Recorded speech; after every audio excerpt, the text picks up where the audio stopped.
अस्सलाम वालेकुम नाजरीन, मैं हूं आपका मेज़बान मोहम्मद अवैस। आप देख रहे हैं डेली पीके न्यूज़।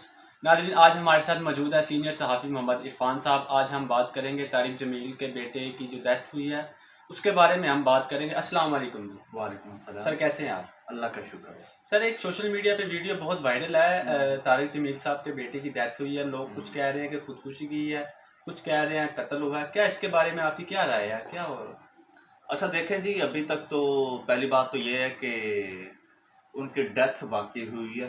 ठीक, पहले सोशल मीडिया पे इनिशियली ये खबरें आई, फिर बाद में मेन स्ट्रीम मीडिया पे भी आ गई। और फिर हमने वहाँ पे जो मकामी हमारे रिपोर्टर हैं, जी जी, अहमद रज़ा हैं हमारे रिपोर्टर, तो उनसे रब्ता किया, उनसे इन्फॉर्मेशन ली।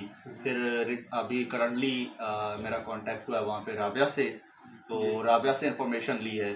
तो जो इब्तदाई इतलात आ रही हैं अभी तक, तो वो पहले तो ये कहा जाने लगा कि जब इब्तदाई खबर हमारे तक पहुंची, वो ये खबर पहुंची कि मौलाना तारिक जमील के बेटे ने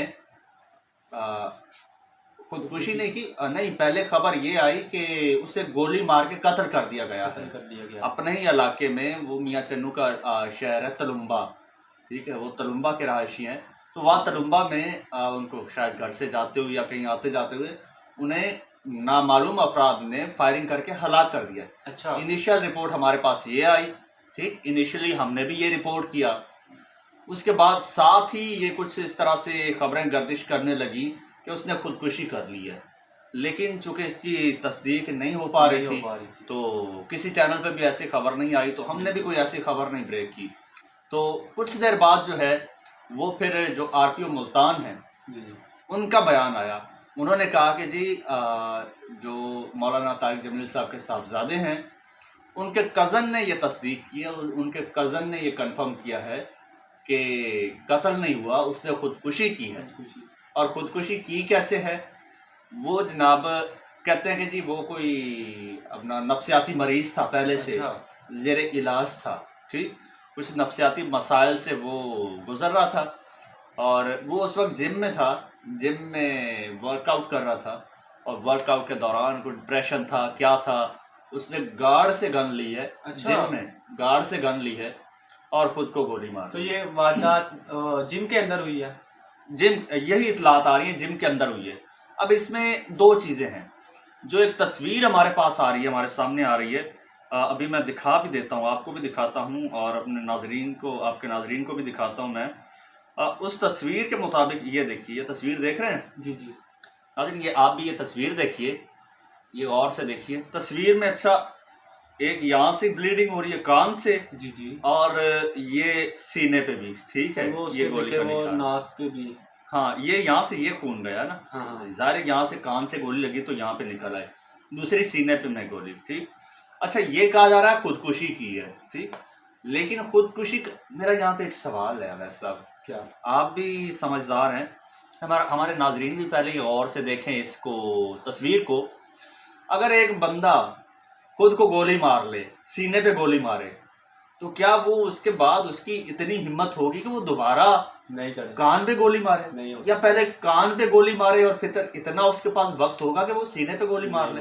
बिल्कुल ऐसा ही है। तस्वीर के मुताबिक, ठीक है, दो गोलियां लगी हैं। हमारी रिपोर्टर है मुल्तान से राबिया खान, उन्होंने भी हमें ये रिपोर्ट किया है कि दो गोलियां लगी हैं। ठीक, अच्छा, हाँ जी। तो दो गोलियां बंदा खुदकुशी करने वाला कैसे मार सकता है खुद को? ऐसा ही है। जबकि कज़न कह रहा है, ये कज़न ने तस्दीक की है, आरपीओ मुल्तान को बताया है कि इसने खुदकुशी की है।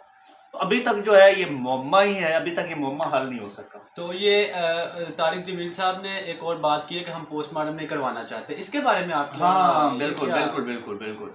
कहानी में असल ट्विस्ट ये है, जब तक पोस्टमार्टम नहीं होता, ठीक, वो तो एक, देखिए, ज़रूरी नहीं, हम ये नहीं कह सकते कि यार उनके पीछे कोई ख़ास वजह है, इस वजह से पोस्टमार्टम नहीं करवाना चाहते। वो एक रिलीजियस स्कॉलर हैं, वो एक मजहबी शख्सियत हैं, अमन पसंद इंसान है, ऐसे ही वो कहते होंगे, शायद वो सोचते होंगे यार बेटा तो चला गया, पोस्टमार्टम करके मजीद चीर फाड़ी करना है ना उसकी बॉडी का। ठीक, तो वो कहते होंगे कि यार जो होना था वो तो हो गया, और हम किसी के साथ लड़ भी नहीं सकते, कोई बदला भी नहीं ले सकते। ठीक, तो अल्लाह की रज़ा की खातिर जो हो गया ठीक है, अब हमारी किस्मत में यही था, हमारे बेटे की ज़िंदगी यही थी, ये एक ऐसा ये चीज़ हो सकती है। लेकिन जब तक, जो मेरा सवाल है कि 2 गोलियां कैसे, खुदकुशी में 2 गोलियां नहीं लग कैसे, सकती, बिल्कुल। ठीक है ना। आप भी समझदार हैं, हमारे देखने वाले भी समझदार हैं, खुदकुशी करने वाला बंदा 2 गोली, गोली नहीं, और आज तक मेरे आज तक बिल्कुल ऐसा कभी नहीं कम से कम मेरे सामने आज तक ऐसा कोई वाकया नहीं आया कि एक बंदे ने खुदकुशी की हो और खुद को 2 गोलियां मारी हो। ठीक, ऐसा तो बिल्कुल पॉसिबल नहीं है। अगर ये पोस्टमार्टम हो जाए तो ये चीज़ क्लियर हो जाएगी।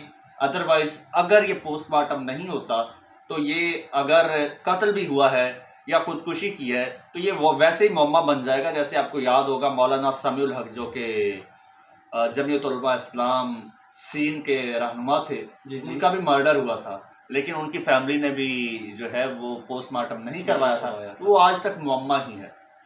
मैं समझता हूँ कि पोस्टमार्टम ज़रूरी है। पोस्टमार्टम जरूरी है। तो नाज़रीन, आज की थी ये ख़बर, और जब तक अगली खबर आती है तो हम आपको इंशाल्लाह वो भी अपडेट करेंगे।